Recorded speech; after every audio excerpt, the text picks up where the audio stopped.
Waraana waliinii kaaba Itoophiyaatti sadaasa bara 2020 eegalee hordofee dhalattoonni Tigraay 10,000tti lakkaaman biyya ollaa Itoophiyaa kan taate Sudaanitti baqachuun kooluu galtummaa gaafataa turan. Amma garuu dhaabbanni biyyoota gamtoomanii baqattoota filanii waraanatti dabaluudhaaf tattaaffiin taasifamaa akka ture gabaasa qabatamaa ta'e jalqaba bara kanaatti argadheen ture jedhe. Filannoon kun humnaan dirqisiisuun illee akka gaggeeffamaa ture ibseera Jarmiyaan kun. Gabaasicha argachuu hordofee koomishiniin dhimma baqattootaa dhaabbata biyyoota gamtoomanii yaaddoo qabu qondaaltota Sudaanitti ibsuun akka fooyya'uu qabu dhaameefii akka ture himeera. Baqattoota Sudaanitti kooluu galtummaa gaafatan keessatti loltoonni Itoophiyaa naga eegumsaaf bobbaafamanii turan 650 keessatti kan argaman yoo ta'u harka caalaan isaanii dhalattoota Tigraay. Loltoonni Sudaanitti naga eegumsaaf bobbaafamanii turan dararamuu waan dandeenyuuf yaaddoo qabnaa jedhanii gara biyyaatti deebi'uu didan. Sana booda loltoota 250 ta'aniif kooluu galtummaan kenname. Taatullee koomishiniin dhimma baqattootaa dhaabbata biyyoota gamtoomanii loltoonni naga eegumsaaf Sudaanitti bobbaafamanii turan keessaa kanneen hafan eessa akka bu'an odeeffannoon qabu qubayyuun qabu jedhe. Torban darbe Bloomberg qondaala olaanaa Tigraay wabeeffachuudhaan akka gabaasetti garuu loltoonni naga eegumsaaf Sudaanitti bobbaafamanii turan kanneen dhibbaan lakkaaman waraanatti dabalamuudhaaf dhiyaa Tigraay seenaniiru. USAID'n hanna gargaarsa namoomaa kamiyyuu haalaan kan ilaaluuf himannaawwan dhiyaatan kan qoratu ta'uu ibsee jira. Mootummaan Itoophiyaa dhiyeenya Abut gargaarsa namoomaa loltoota isaatti dabarsa jechuun himatee jira. Gorsaa nageenya biyyoolessaa kan muummicha ministeeraa Dr. Abiy Ahmed kataan Ambaasaadder Reedwaan Hussein suraalee borsaawwan gargaarsa nyaataa USAID humnoota Itoophiyaa waliin erga wal waraananii booda dahata TPLF dhiisee baqata keessatti argaman jedhaman Twitter isaanii irratti barreessuun ibsaniiru. USAID'n suraawwan jedhaman kana maqaan dhoofne. Haa ta'u malee gargaarsa namoomaa gareeleen hidhatan itti fayyadaman kamiyyuu balaaleffatee jira. Lola kaaba Itoophiyaa ilaalchisee dubbii himaan Abut Geetaachoo Raddaa har'a Twitter isaanii irratti barreessuudhaan humnoonni Eertiraa Raamaa, Tsaroonaa, Zaalambassaaf Daalool irratti haleellaa gaggeessan jedhan guyyaa guutuu dugdee magaalaa Addigiraat irratti dhukaasaa turaniiru jedhan. Barreeffama Twitteraa Geetaachoo kanarratti gama Eertiraarraa deebiin hin kennamne garuu ministeerri odeeffannoo Eertiraa Yemaana Gabra Masqal har'a Twitter irratti barreessuudhaan waraana adeemsifamaa jiruuf TPLF'n himatan. TPLF kaayyoon isaanii ijoon karaa waraanaatiin mootummaa federaalaa kuffisuudha jedhanii ajandaa tasgabbii dhabsiisuuf jijjiirama sirnaa Eertiraa keessatti fiduu ka jedhu of keessaa qaba jedhaniiru. Kaaba Itoophiyaa keessaa dubbiif wal barbaachuun deebisee eegaluutti taansee buqqaatonni 10,000 lakkaa'aman magaalaa Qobboo keessaa baqatan gargaarsa namoomaa baay'ee barbaachisu argachaa akka hin jirre jiraattonni raadiyoo sagalee Ameerikaatti himaniiru.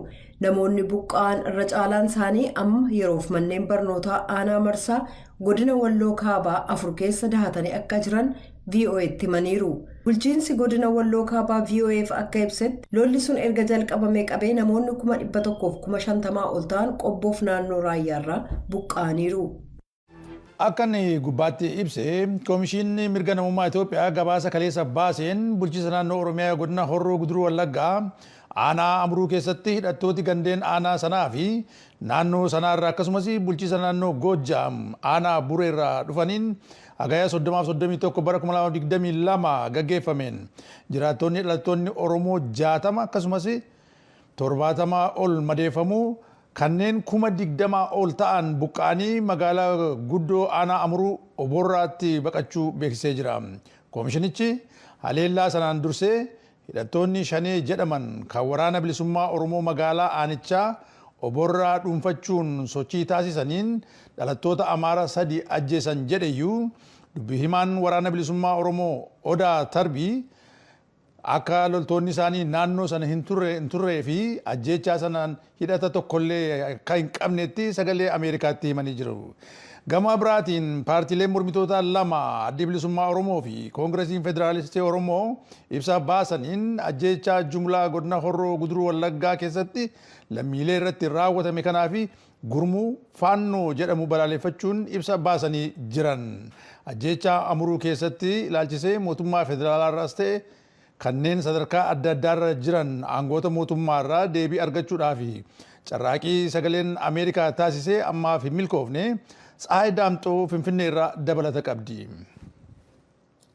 Koomishiniin mirga namummaa Itoophiyaa ibsa har'a baaseen hagayya 23 bara 2014tti godina Horroo Guduruu Wallaggaa aanaa Amuruu hidhattoonni waraana bilisummaa Oromoo amaleeffannaadhaan abaa'oo shanee jedhamanii waamaman magaalaa aanatti kan taate oboraa qabachuudhaaf sochii taasisaniin dhalattoota saba Amaaraa 3 ta'an ajjeesuu hordofuun aanaa Amuruu gandoota Horroo Addis Aalamii fi gandoota naannawaa sana jiran aanaa Buree kan naannoo Amaaraa keessaa kan walitti bahan humnoonni hidhattootaa aanaa Amuruutti kan argamanii fi ganda Agamsaa Joogii Migiraa Tamillaa Jaboo Doombaa Xoombee Dangeebaa Jawaajaa Laga Miicaa fi gandoota Luqumaa Walee jedhaman keessatti jiraattota sabaan Oromoo ta'an irratti hagayya 24 fi 25 bara 2014tti haleellaa raawwatan jechuun Koomishinii mirga namummaa Itoophiyaa ibsee jira.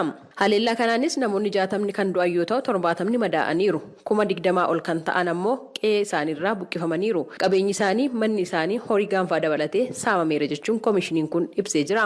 Gama biraatiin ibsa Koomishinii mirga namummaa Itoophiyaa ilaalchisuudhaan gaafatamanii kan deebii kennan dubbi himaan waraana bilisummaa Oromoo idila addunyaa obbo Odaa Tarbii akkas jedhaniiru. Amaarri sadii sun ajjeefamuunsaa dhugaa yookaan soba ta'uusaa hin beeku.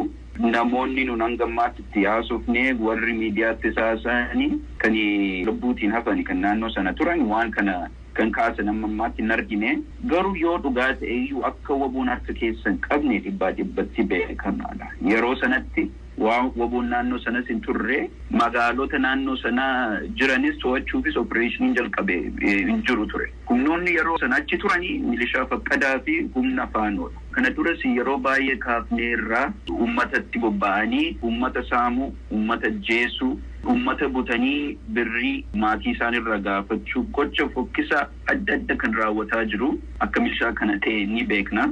Sirnaabii wajjin hidhata qabu kan jalqaba naannoo sana seenee uummatarraa qawwee hiikee akka isaanii balaa kanatti saaxilaman kan gochisiisee akka humna kana ta'e uummanni saaseera jiraattonni kan achi hafanis dubbataniiru. Ijoollee naannoo sana keessa jiranii waboo dhugaadha jedhanii kan itti seenanis akka jiru quba qabna. Nu wajjinis hidhatan qabu. Obbo Odaan itti dabaluudhaan haleellaa kana qaama raawwate jedhanis eeranii jiru. Akka namoonni ijaan argan jedhanitti haleellaa kana kan raawwate humna faanoodha. Namoonni lubbuun hafanii waan isaan ijaan argan konkolaatonni humni kun itti dhufe Aasxaa poolisii naannoo Amaaraa akka qabu hima. Kana malees humni kun waggaa tokko oliif akka kutaalee naannoo sana hedduu qabatee waan ture haleellaa akkana arguun haaraa miti. Kanaan dura kiiramuttis nama 69 gara jabinaan ajjeesanii turanii. Erguma jecha Amuruu kana boodeyyuu Horroo Guduruutti naannoo Horroo Bulluq jedhamuttis ajjechaan humna kanaan raawwatameef itti deebi'ame. Kuni wanta haaraa miti wanti yeroo dheeraaf deemaa turedha. Humni suni naannoo sana qubatee bakka leenjii argachaa jirus qaba. Lixaaf bahaa shawaattis faanoon kuni daangaa ce'ee Oromoo fixa. Lafni kun kan keenya jedhee sirni mootummaa jedhu kuni taayoo malaala. Gama biraatiin Koongireensiin Federaalaa Oromoo mootummaan nageenya lammiilee eegaa hin jiru jechuun qeeqeera. Barreessaa olaanaan paartichaa obbo Xurunee Gamtaa ejjennoo paartii isaaniis akkasiin ibsanii jiru. Mootummaarraa jalqabee nuyi riphee lolaadha warra jedhanutti hanga sanatti ummatoota keenya hundumarraa akka nu dhaabbatu jenneeti ibsa kana baafne. Faannoo jennee addaan baafnee kan dubbachuu dandeenye miseensota keenyaa fi deeggartoota keenya yookaan immoo jiraattoti godina Horroo Guduruu Wallaggaa ifaan ifatti kana nu ibsaa jiru. Mootummaanis beeka humni kun hidhatee mootummaa jalatti gurmaa'ee hidhatee naannoo Oromiyaa keessas naannoo Amaaraa keessas naannoo Beneeshaangulii keessatti iyyuu nama hanga lubbuun jiru gubuu tadeemetti waan jiruufi sabaaf sablammiin Itoophiyaa hundumtus beeku har'a qofatu hin ta'in gara fuulduraatti illee biyya keenya keessatti rakkoo uumuudhaaf danda'a. Paartiin morkataa kan biraa Adda Bilisummaa Oromoos ibsa baaseen ajjeechaa kana balaaleffatee jira. Obbo Lammii Gammachuu sabquunnamtii Adda Bilisummaa Oromooti. Qubataan mootummaan qubachiisee hidhachiise itti gaafatamummaa fudhachuu kan qabu san ta'uuf immoo Adda Bilisummaa Oromoo ragaa qindaa'aa qulqullaa qabatee ibsa kana baasuufillee yeroo itti fudhatee waan qoratee qo'atee bira ga'e inumaayyuu nama lubbuudhaan illee fudhatanii yeroo isaan deemaa jiranidha kan jiran. Hiraarsi kun amma kanaatti kan inni qabu. Saamicha lafaaf eenyummaa qabeenya isa kanarratti kan godhamu kun qubataa hidhatee maqaa faannoo jedhu kanaan socho'u jedhamu kana ta'uusaa ragaa qulqulleeffatee ibsa kana baasuufis murteessee jechuudha. Koomishiniin mirga namoomaa Itoophiyaa sababa haleellaa kanaan rakkoon nageenyaa ammallee furmaata hin arganne jechuun aanolee godinichaa keessa jaardagaa jaartee kiiramuu fi abee dongorootti haleellaa wal fakkaatu uumamuu danda'a jedhee akka sodaa qabus ibsee jira. Kanuma bu'uura godhachuudhaan koomishiniin mirga namoomaa Itoophiyaa humnoonni nageenyaa mootummaa hatattamaan garasitti akka bobba'an nageenya jiraattotaa mirkaneessuuf jiraattonni gara jiruu isaaniitti tasgabbiin akka deebi'aniif hojjetamuu qaba jechuunis hubachiiseera. Koomishinarri olaanaan koomishinii mirga namoomaa Itoophiyaa Dr. Daani'el Baqqalee Gamasaaniin koomishinichi hordofii taasisu kan itti fufu ta'uu ibsuudhaan haleellaan lammiilee nagaa irratti raawwatame kan isaan yaaddesse ta'uu ibsanii yeroo kamittiyyuu naannoo sodaan nageenyaa jirurraa humnoonni nageenyaa gara bakka biraatti yeroo socho'an jiraattonni lubbuun isaanii akka balaaf hin saaxilamneef eeggannoo cimaa taasisuun barbaachisaadha jechuun hubachiisaniiru. Haleellaa raawwatame kana ilaalchisuudhaan paartileen morkattootaa ibsa baasan qaamni haleellaa kana raawwate seeraan itti gaafatamummaa akka qabuu fi qaamni walaba ta'es dhimmicha qoratee akka ifoomsu gaafataniiru.